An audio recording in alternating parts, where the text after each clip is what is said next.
assessment on apprenticeships, again, it's different. We know many of the apprenticeships in the future, the trailblazers, haven't said that they'll include a qualification. Some of the ones I've been looking at can have review of portfolio. They want a face-to-face professional discussion. There might be a multiple choice test. There might be a practical exercise. There might be all of the above. So when you look at the assessment plans, which I'm sure you have on the government website, there's a real mix there. And endpoint assessment, and I know this may change, and I know there's lots of debate going on about how independent does independent mean on endpoint assessment.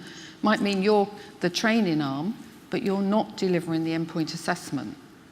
And the endpoint assessment and the register, you know, is opening up to new entrants.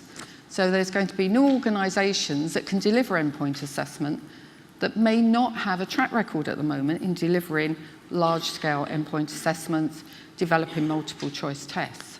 And it'd be really important that if you've got your training contract and you're not delivering the endpoint assessment, if it is separated, that you know what that endpoint assessment is going to look like. So again, you can prepare the apprentices.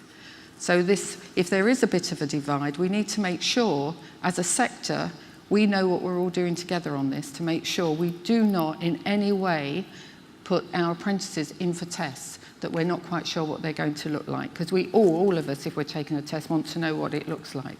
So I think we need to work together.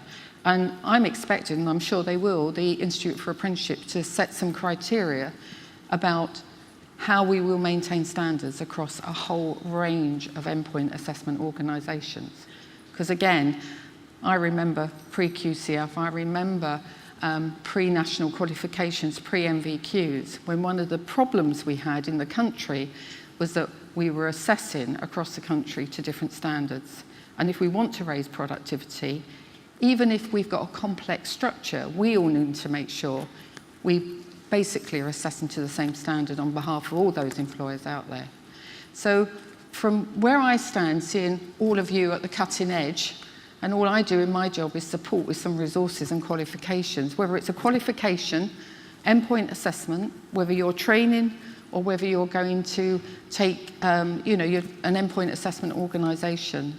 We really do need to concentrate not on where the money's coming from and the levy and who's going to pay for what, but what's it going to mean for all of you and everyone that works in this sector, day in, day out, to be in front of apprentices and students and learners, because it is a massive change, I think. And I think CPD for our staff across the country is really needed. So from our point of view, we're doing getting ready to teach, but that won't be enough.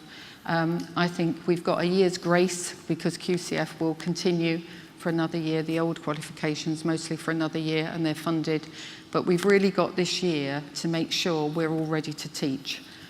And that's what I think a challenge is for us. So thank you very much.